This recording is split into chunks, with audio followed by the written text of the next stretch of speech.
Mais il y a encore dans notre pays une majorité écrasante de Français qui ne veut pas donner le pouvoir au Rassemblement national, et je m'en réjouis. Le nouveau Front populaire, alliance électorale hétéroclite, ne dispose pas non plus, à lui seul, d'une majorité lui permettant de gouverner, quoi qu'en dise M. Mélenchon.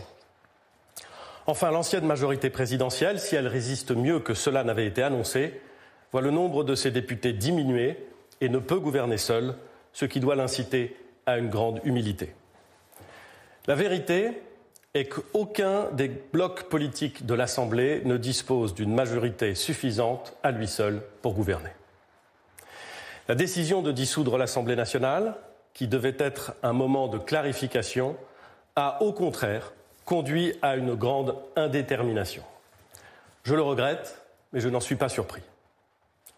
Cette indétermination fait courir au pays un péril que personne ne doit sous-estimer.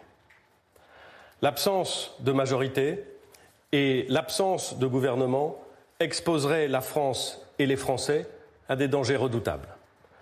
La crédibilité de notre pays pourrait en être atteinte et son crédit s'en trouver ruiné.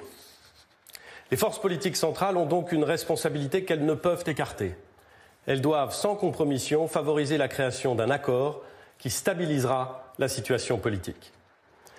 Il va sans dire qu'à mes yeux, cet accord ne peut être construit ni avec le Rassemblement national, ni avec la France insoumise, à qui nous opposent des divergences de principe. Mais cet accord ne sera pas durable.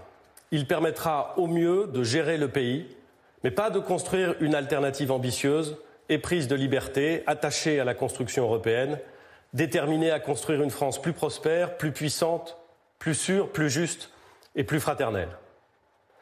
Au-delà de cet exercice nécessaire, afin de garantir la stabilité politique du pays à court terme, nous devons donc voir plus loin.